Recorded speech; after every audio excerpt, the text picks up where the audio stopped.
नमस्ते बच्चों, कैसे हैं आप लोग। आज की वीडियो में हम पढ़ेंगे कविता आया वसंत और इस कविता को लिखा है सोहन लाल द्विवेदी जी ने।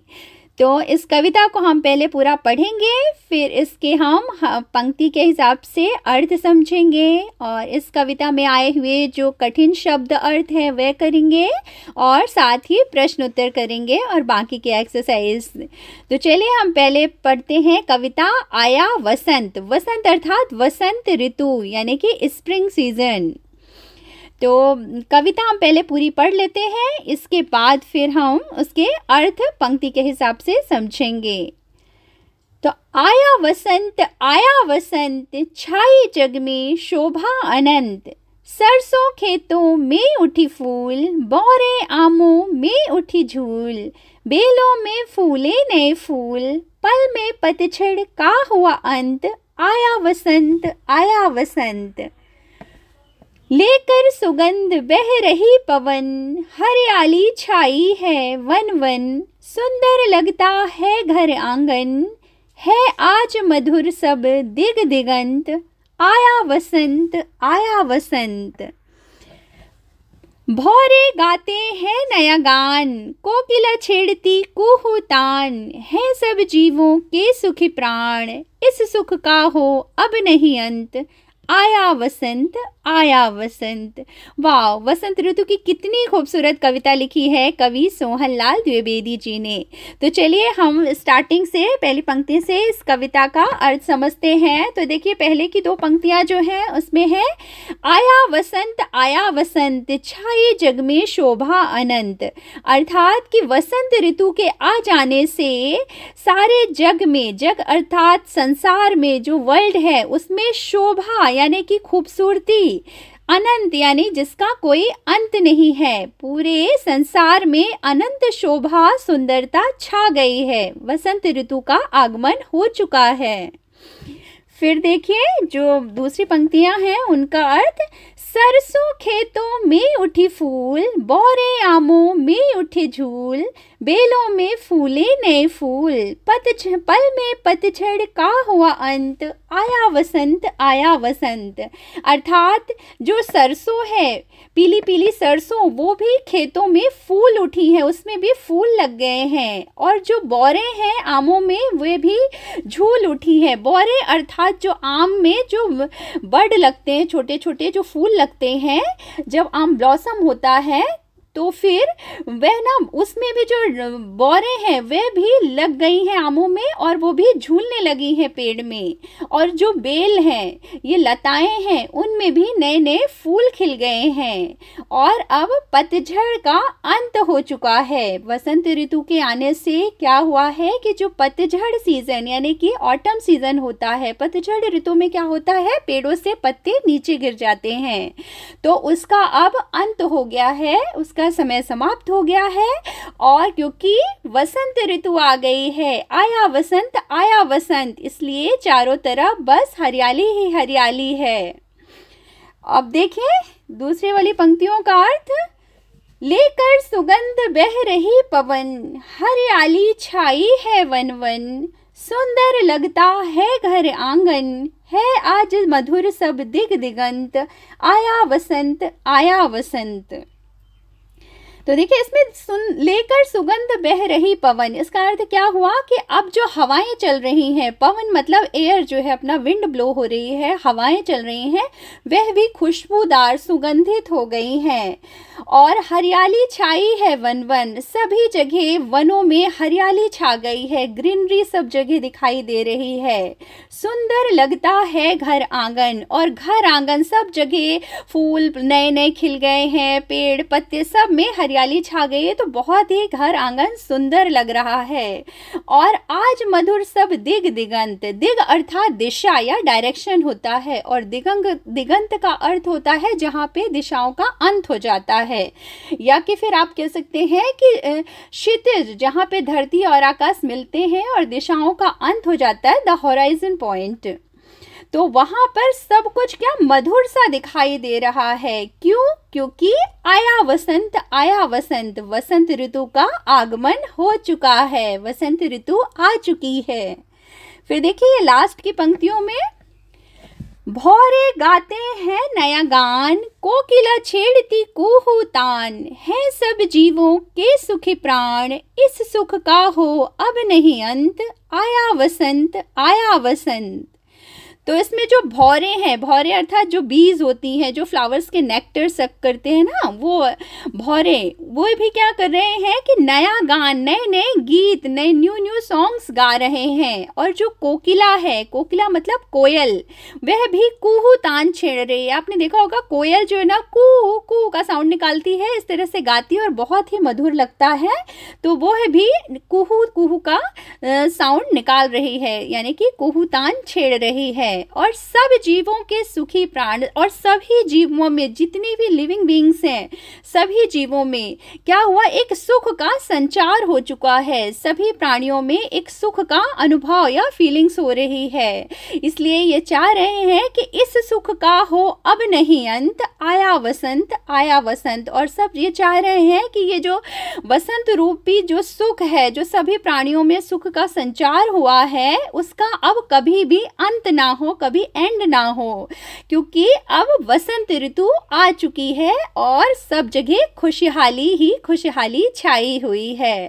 तो यह थी कविता आया वसंत और उसका अर्थ। तो अब चलिए इस कविता में आए हुए हम कुछ कठिन शब्द देखते हैं। तो देखिए कविता आया वसंत के वर्ड मीनिंग या शब्दार्थ। तो जैसे पहला है वसंत। वसंत का अर्थ होता है ऋतुराज, जो सभी ऋतुओं में सीजन्स का राजा है। किसे कहा गया है ऋतुराज? वसंत ऋतु को। तो इसे हम कहेंगे इंग्लिश में स्प्रिंग सीजन। फिर है बौरे। बौरे मतलब आम की मंजरी। मंजरी मतलब फूल, जो आम में छोटे छोटे फूल लगते हैं, उसे हम कहते हैं बौरे, या फिर आम में जो बर्ड आते हैं। और एंडलेस। एंडलेस मतलब अनंत, जिसका कोई अंत ना हो। अंत। अंत का अर्थ है समाप्त होना, खत्म होना, यानी कि एंड हो जाना। दिग। दिग का मीनिंग है दिशा। दिशा मतलब डायरेक्शंस। दिगंत।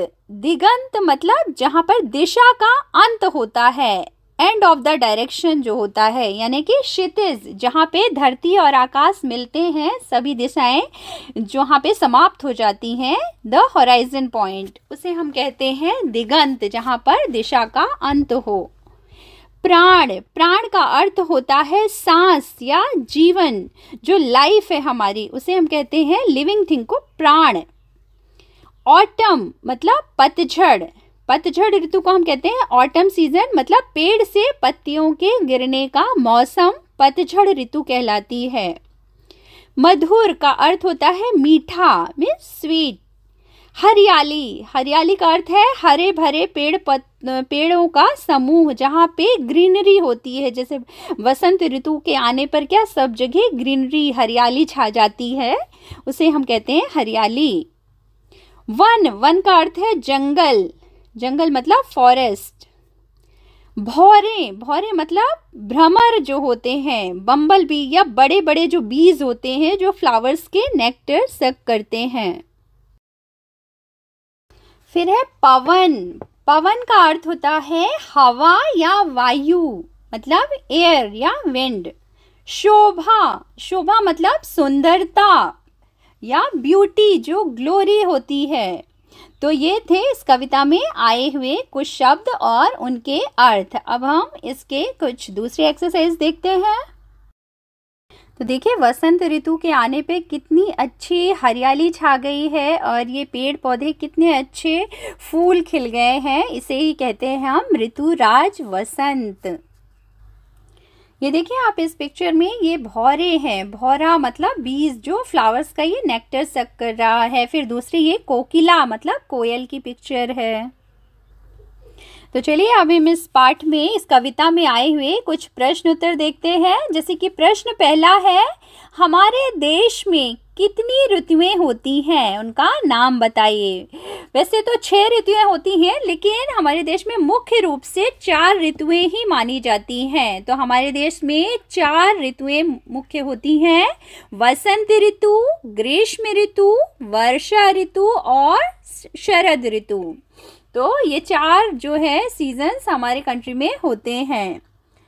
फिर दूसरा देखिए, वसंत ऋतु आने पर किसका अंत हो जाता है? तो इसका उत्तर है वसंत ऋतु आने पर पतझड़ का अंत हो जाता है। आपने कविता में पढ़ा ना कि वसंत ऋतु के आने पर स्प्रिंग सीजन जब आता है तो ऑटम सीजन का एंड हो जाता है, मतलब पतझड़ ऋतु का अंत हो जाता है।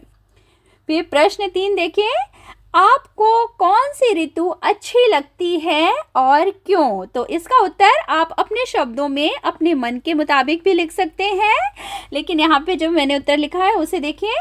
मुझे वसंत ऋतु अच्छी लगती है क्योंकि इस समय मौसम सुहावना हो जाता है, क्योंकि चारों ओर सुंदर सुंदर फूल खिल जाते हैं। मतलब कि सबसे फेवरेट सीजन जो है वसंत ऋतु यानी स्प्रिंग सीजन है। क्यों? क्योंकि इस सीजन में क्या होता, बहुत ही सुहावना, एकदम प्लेजेंट सा रहता है इस समय का मौसम, और चारों तरफ एकदम सुंदर सुंदर फ्लावर्स खिले रहते हैं और ग्रीनरी रहती है, इसलिए ये वसंत ऋतु जो है मुझे बहुत अच्छी लगती है।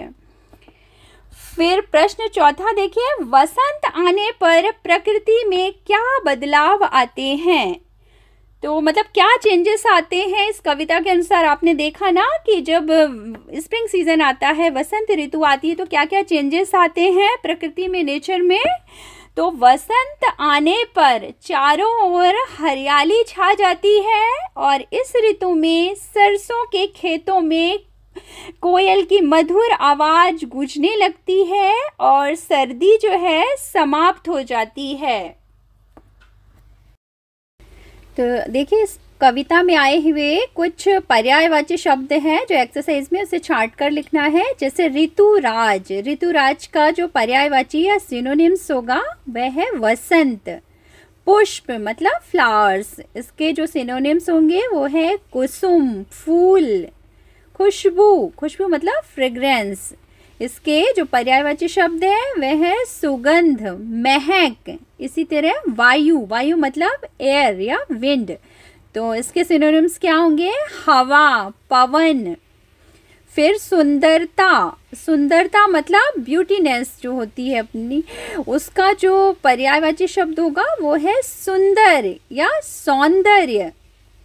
इसी तरह कोयल, कोयल जो है उसका पर्यायवाची शब्द क्या है? कोकिला, पिक और श्यामा। इसी तरह कुछ ऑपोजिट वर्ड देखते हैं, मतलब विलोम शब्द। जैसे अंत, अंत का विलोम शब्द आरंभ, अंत मतलब एंड, आरंभ मतलब बिगिनिंग। सुख, इसका ऑपोजिट दुख। खुशबू, खुशबू का ऑपोजिट बदबू। नया, इसका विलोम शब्द पुराना। सुंदर, सुंदर का ऑपोजिट कुरूप। प्रसन्न, प्रसन्न का विलोम शब्द अप्रसन्न। अब चलिए इस पार्ट में आए हुए कुछ हम टास्क देखते हैं। तो अब देखिए, जैसे हम ये पहला प्रश्न है जिसमें फिल इन द ब्लैंक्स करना है, जो वर्ड्स गिवन है वहाँ पे रिक्त स्थान भरना है, खाली स्थान। जैसे कि भौरे, वसंत और आमो ये दिया है, तो पहला जो ब्लैंक है, ऋतु में मौसम सुहावना हो जाता है। किस ऋतु में? वसंत ऋतु में। और फिर बौरे किस में झूल उठती हैं? आमों में झूल उठती हैं।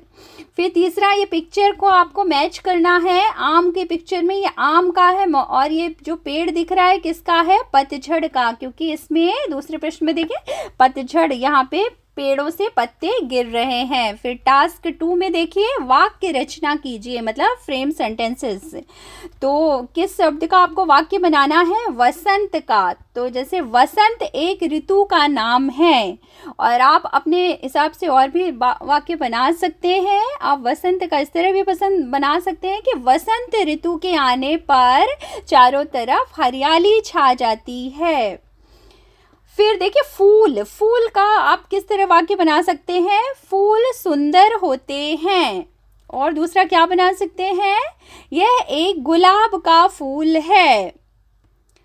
और प्रश्न दूसरा देखिए, हम कौन से ऋतु के बारे में पढ़ रहे हैं, मतलब इस पार्ट में हम कौन से ऋतु के बारे में पढ़ रहे हैं, हम वसंत ऋतु के बारे में पढ़ रहे हैं।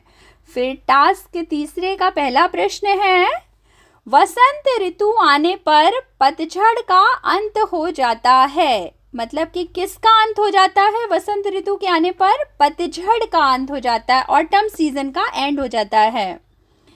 फिर प्रश्न दूसरा, वसंत ऋतु आने पर क्या होता है, वसंत ऋतु के आने पर सरसों में फूल, आमों में बौरें और बेलों में फूल खिलने लगते हैं। तो ये थे टास्क।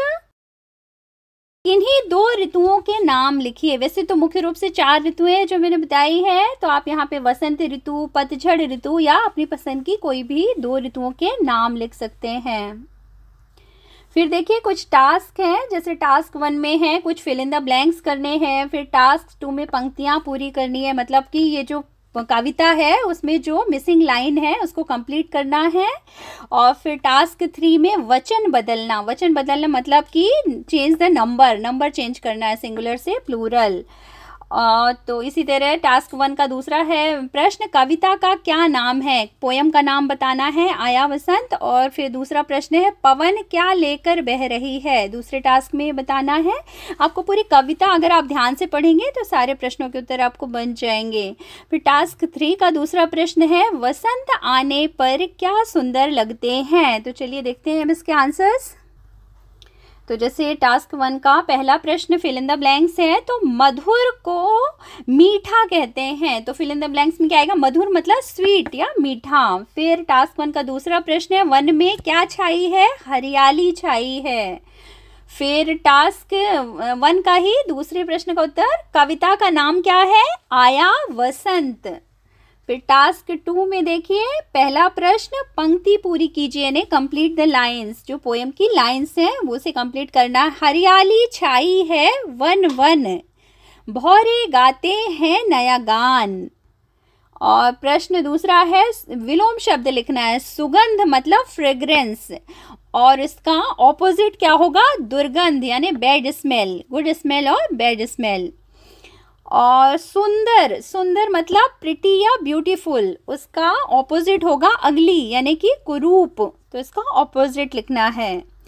और पवन सुगंध लेकर बह रही है, इस कविता में हमने पढ़ा ना, पवन क्या लेकर बह रही है, मतलब विंड जो हवा चल रही है, एयर, वो अपने साथ खुशबू या फ्रेग्रेंस लेकर ब्लो हो रही है। फिर प्रश्न टास्क तीसरे का फर्स्ट क्वेश्चन देखिए, वचन बदलना मतलब चेंज द नंबर। तो इसमें फूल, फूल मतलब फ्लावर्स, जो फ्लावर्स होते हैं इसका सिंगुलर नंबर और प्लूरल नंबर एक ही होता है। कुछ शब्द हिंदी में ऐसे होते हैं जिसका एक वचन और बहुवचन एक ही सेम होता है, तो फूल का फूल ही होगा। और गाने का बहुवचन बन जाएगा गाने। इसी तरह दूसरा प्रश्न का उत्तर देखिए, वसंत आने पर घर आंगन सुंदर लगता है, क्या सुंदर लगता है, घर आंगन। तो देखिए कुछ और टास्क है, जैसे यहाँ पे टास्क 1 में फिल इन द ब्लैंक्स है, कुछ वर्ड दिए हैं जैसे कोकिला और भौरे, इसमें फिल करना है कि ये कुहू कुहू तान कौन करती है, कोकिला, और नया गान कौन गाते हैं, भंवरे, और वन का पर्यायवाची लिखना है। फिर इसी तरह टास्क 2 में ऑपोजिट लिखना है, टास्क 3 में वाक्य बनाना है। तो चलिए देखते हैं इसके उत्तर। तो देखिए पहले टास्क में कोकिला कुहू कुहू करती है, फिर दूसरा क्या है, भौरे नया गान गाते हैं। फिर टास्क 1 का ही दूसरा प्रश्न का उत्तर है, वन का पर्यायवाची क्या होता है, जंगल, वन मतलब फॉरेस्ट। इसी तरह टास्क 2 में देखिए विलोम शब्द लिखिए, मतलब ऑपोजिट लिखना है, तो पुराना का ऑपोजिट नया, पुराना मतलब होता है ओल्ड, नया मतलब न्यू। आरंभ, आरंभ का ऑपोजिट अंत, आनंद मतलब बिगिनिंग और फिर एंड। दुख मतलब सैड और सुख मतलब हैप्पी। और इसी तरह दूसरे प्रश्न का उत्तर, आमों में क्या झूल उठी, आमों में बौरें झूल उठी। फिर टास्क तीसरा देखिए, वाक्य रचना कीजिए, मतलब फ्रेम सेंटेंसेस करना है हमको, हरियाली का वाक्य बनाना है। तो वाक्य रचना तो आप अपने शब्दों के हिसाब से अपने सेंटेंस बना सकते हैं, पर यहाँ पे देखिए जैसे कुछ एग्जांपल्स, जैसे वसंत के मौसम में चारों ओर हरियाली छा जाती है। और दूसरा देखिए, यदि वसंत ऋतु ना आए तो, इसका उत्तर आपको बच्चों को खुद लिखना है सोच के कि अगर स्प्रिंग सीजन ना आए अगर तो फिर क्या होगा।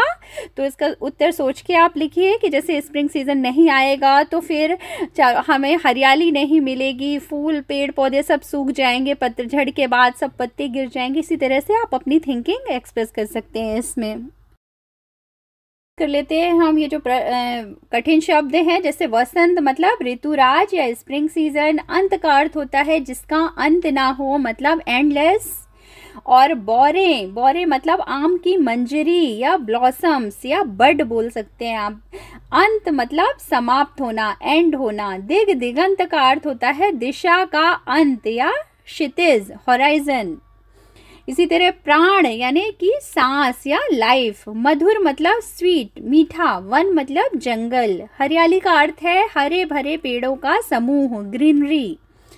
पवन मतलब एयर, हवा। पतझड़ का अर्थ होता है पेड़ों से पत्तियों के गिरने का मौसम, मतलब ऑटम सीजन। भौवरे, भौवरे मतलब भ्रमर यानी कि बीज जो होती हैं जो बड़ी बड़ी, उसे कहते हैं भौवरे। तो देखिए कविता आया वसंत, हमने इसे पूरा अच्छी तरह से समझ लिया है। और आप इस कविता को पढ़िए, समझिए इसका अर्थ और इसके प्रश्न उत्तर कीजिए। हम फिर मिलेंगे आपको एक नए वीडियो के साथ। तब तक अपना ख्याल रखिए। Take care, bye bye.